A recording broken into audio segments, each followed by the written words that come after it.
Bakundwa, ndabasuhuje muri iki gitondo. Amahoro y'Imana abane namwe.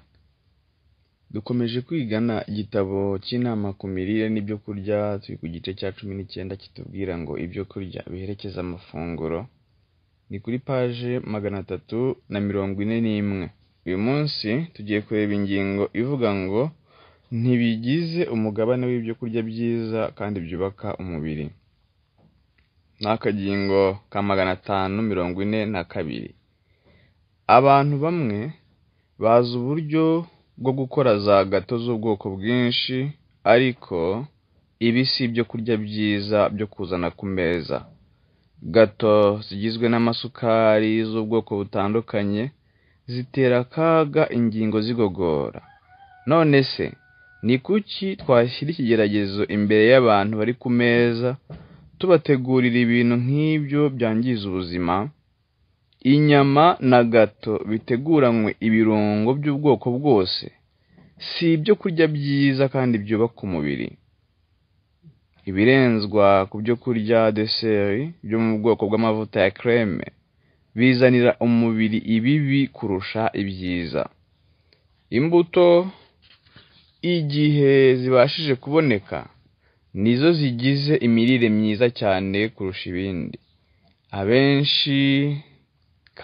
Akenshi abantu bakunze gukoresha isukari mu byo kurya.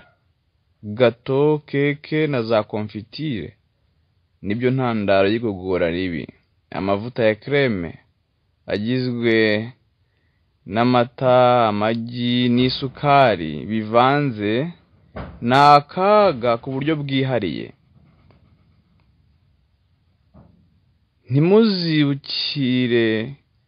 Nimuzibukire rwose gukoresha imvange y'amata n'isukari.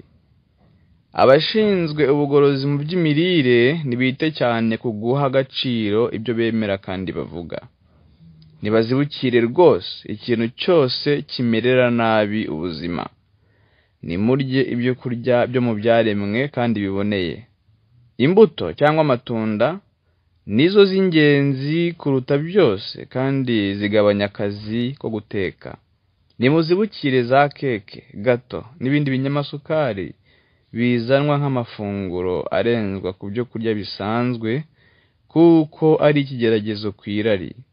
Mufate ibyo kurya bike kuri buri bwoko bw'amafunguro yanyu kandi murye mufite imitima ishima.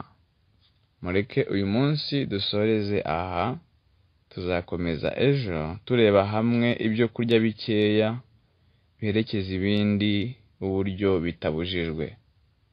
Mugire umunsi mwiza.